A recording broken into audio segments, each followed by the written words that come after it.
Waouh, 7 litres, 500 chevaux. Et je peux dire que ça déménage. Magnifique. Là, elle est impeccable la voiture. On voit, tu vois, la structure, tout est fait, tout est en fibre. En fibre. Et on voit, ça n'a pas été repeint et tout, nickel. Franchement, rien à dire. Pas démonté, pas repeint. Pas démonté, pas tout ce qu'on aime. Alors, une petite précision, Alex, qu'on aime bien dire, voiture de sport. Donc Alex, il y a un truc, il faut faire absolument gaffe sur les voitures et notamment les caisses de sport. Ah bah absolument, il faut voir comment elle a été utilisée et entre combien de mains elle est passée. Parce qu'une voiture de sport comme ça, si elle est passée de main en main, que les mecs ont fait les cons avec, là on peut avoir des problèmes de suspension, freinage, embrayage, moteur, enfin, faut pas la malmener, c'est une voiture de sport, il y a quand même des temps de chauffe à faire, faut pas abuser. Et généralement ça c'est important, ça fait partie de l'histoire de la voiture et c'est aussi ça qui fait la différence de prix et la différence de qualité. Exactement, et là on a un propriétaire, 31 000 miles, et en plus de ça c'est quelqu'un qui était collectionneur, qui avait des voitures anciennes en plus de celle-ci. Il l'a achetée neuve en concession, on voit qu'elle est restée dans le garage en Californie du Sud, donc c'est vraiment tous les voyants sont au vert. On va aller faire un petit test drive. Ah oui, c'est parti. Yeah. Donc là, je vais la démarrer.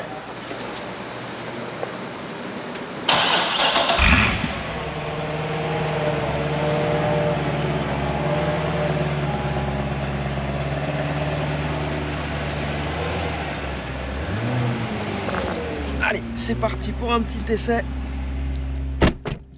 C'est assez silencieux, je trouve, hein. J'avais pas souvenir. Par rapport maintenant au Dodge SRT, etc., les Camaro ZL1, quand tu démarres, wow, il y a des échappements à clapet, ça fait un bruit pas possible. Là, il n'y a pas d'échappement à clapet, donc ça reste, le bruit reste contenu. Donc l'embrayage impeccable, comme neuf, bien souple, mi-course, comme il faut. Ah, c'est déjà une bonne chose.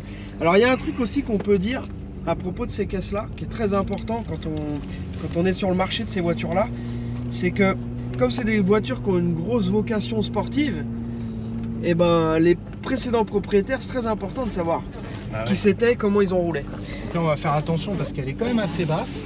Donc je vais faire la technique dite de quinconce. Du biseau. Voilà, comme ça on lui scrape pas le poilet. Déjà l'embrayage te plaît.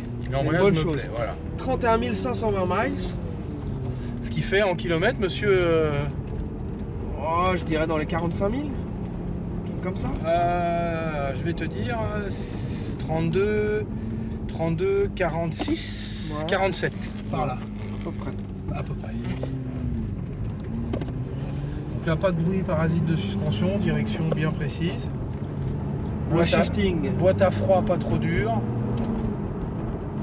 Impeccable. On la laisse chauffer gentiment, hein, on n'est pas des cochons.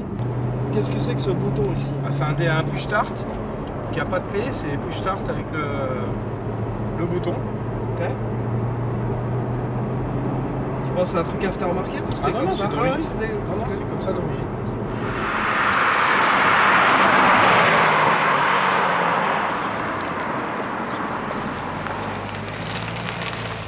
Voilà, cette Z06 à l'extérieur. Parce que c'est cool les vidéos embarquées, mais ce qui est intéressant, c'est de la voir aussi de l'extérieur rouler.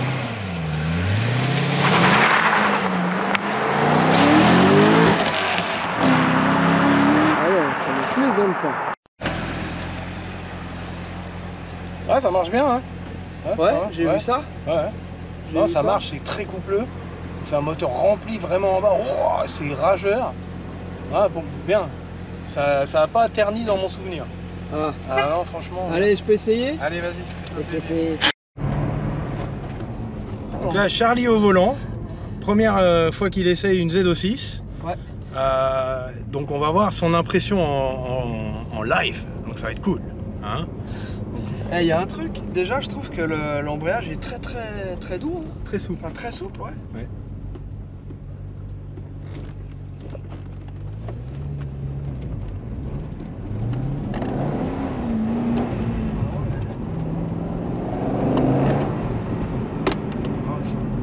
Ça déménage. Ça marche très fort. Ça Ça marche déménage. très fort. Et là, il faut couper quelque chose ou pas là? J'ai senti logiquement, un petit. tu as l'anti-patinage Ouais. que tu dois pouvoir. Mais ce qui est bien, alors c'est. Ici, hop. Ouais. Voilà, je t'enlève Alors un ce qui est petit peu. vraiment bien, ce que je trouve vraiment cool, c'est que l'anti-patinage n'intervient pas tôt. Pas tout de suite, ouais. T'as vu, tout à Ah l'heure, ouais. je suis parti, il m'a Ouais. laissé quand même un petit peu Ah quinconcé.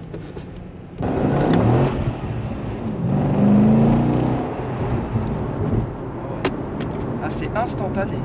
Ouais, et encore là, tu prends pas de tour. Là, on va avoir un peu de place. Tu vas voir, monte en régime, tu vas voir, ça s'essouffle pas. Hein. C'est très coupleux jusqu'au. Ouais, vas-y, mais. Allez, go, encore. T'as vu ça? C'est pas mal, hein? C'est un moteur qui est plein à tous les régimes, franchement.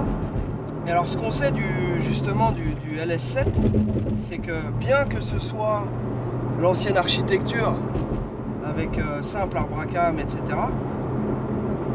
Et encore les fameux, comment tu dis ça, les poussoirs là, Les basculeurs. les basculeurs, et ben ils ont quand même mis des soupapes en titane.